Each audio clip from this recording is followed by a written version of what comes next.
Sir ఒక video చూడండి sir. Yes. So ఈ రోజుల్లో తల్లిదండ్రులు పిల్లలకి చాలా ఆపర్చునిటీస్ కానీ వాళ్ళకి ఎటువంటి ఇబ్బందులు లేకుండా చాలా ఫెసిలిటీస్ కల్పిస్తారు. అవును అవును అవును. ఎన్ని కల్పించినా కూడా కొందరు పిల్లలు కనీసం చదువుకోలేని స్థితిలో ఉన్నారు.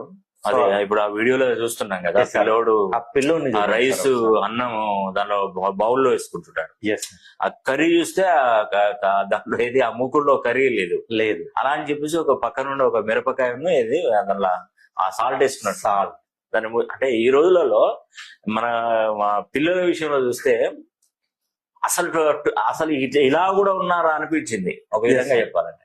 అవును సార్. ఇలాంటి పిల్లలు కూడా ఉన్నారా? సో వాడి ఏజ్ కూడా చిన్న ఏజ్. ఇంకోటి ఏంటంటే పిల్లలకి మనం చదువుకోరా బాబు అని చెప్పేసి మనం అప్పు చేసి ఇవన్నీ మంచి మంచి కాన్వెంట్ లో ఈ రోజు చేస్తే వాడికి మంచి మంచి బట్టలు, వాటి స్కూల్ షూస్, పుస్తకాలు ఇవ్వడం, టెక్స్ట్ బుక్స్ కొనివ్వడం, పెన్నులు కొనివ్వడం, ఎక్స్కర్షన్లకు పంపడం, పికప్ డ్రాప్ ఎన్ని చేస్తే వాళ్ళు లాస్ట్ కి వచ్చే వరకు చేతులు పైకి లేబడుతున్నాడు. Yes sir. ఏం చేయమంటో అంతా మనదే తప్పైనట్టు చేస్తారు మన పిల్లలు. Yes sir. మనం ఇంత చేస్తే లాస్ట్ కు తల్లిదండ్రులను హింసించే పిల్లలు చాలా మంది ఉన్నారండి. అవునండి. దీనికి ఎందుకు కారణం తెలుసా? నేనంటే దీనికి మళ్ళీ దానికి లింక్ చేస్తాను అనుకోవద్దు. వాడి పేరులో ఉన్నటువంటి నెగిటివ్ నంబర్లే, వాడి డేట్ ఆఫ్ బర్త్ కి, వాడి డెస్టిన్ నంబర్ కి, వాడి పిల్లోడికి పేరు అనేది కూడా కరెక్ట్ గా లేకపోతే మనం ఎన్ని చెప్పినా వినాలంటే పిల్లలు. ఇంకా నేను చెప్తా 100%. నేను కొన్ని వేల జాతకాలను పరిచయం చేశాను. న్యూమరాలజీ పరంగా, ఆస్ట్రాలజీ ప్రకారం ఎన్నో జాతకాలను పరిచయం చేశానండి. ఓకే. నేను ఆస్ట్రాలజీ చూస్తాను, న్యూమరాలజీ చూస్తాను. సో ఇలాంటి పిల్లలు నిజంగా ఏ కన్న తల్లిదండ్రుల బిడ్డనో గాని, ఆ బిడ్డ ఏ తండ్రి తల్లి బిడ్డనో గాని, అలాంటి పిల్లలు ఈ రోజు చూస్తే సివిల్స్, ఐఏఎస్, ఐపీఎస్ లాంటి పెద్ద పెద్ద ఉద్యోగాల అర్హత, పెద్ద పెద్ద కంపెనీలకు సిఇఓలు అవుతారండి ఇలాంటి పిల్లలు.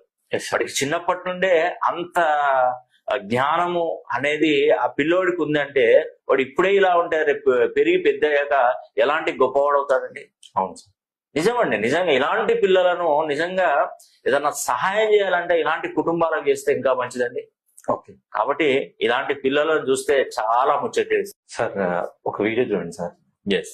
సో ఈ రోజుల్లో తల్లిదండ్రులు పిల్లలకి చాలా ఆపర్చునిటీస్ కానీ వాళ్ళకి ఎటువంటి ఇబ్బందులు లేకుండా చాలా ఫెసిలిటీస్ కల్పిస్తారు. అవును అవును అవును. ఎన్ని కల్పించినా కూడా కొందరు పిల్లలు కనీసం చదువుకోలేని స్థితిలో ఉన్నారు. అదే ఇప్పుడు ఆ వీడియోలో చూస్తున్నాం కదా, Yes, sir. పిల్లోడు ఆ పిల్లోని ఆ రైస్ అన్నం దానిలో బౌల్లో వేసుకుంటుంటాడు. ఎస్ ఆ కర్రీ చూస్తే దాంట్లో ఏది ఆ మూకుల్లో కర్రీ లేదు. లేదు. అలా అని చెప్పేసి ఒక పక్క నుండి ఒక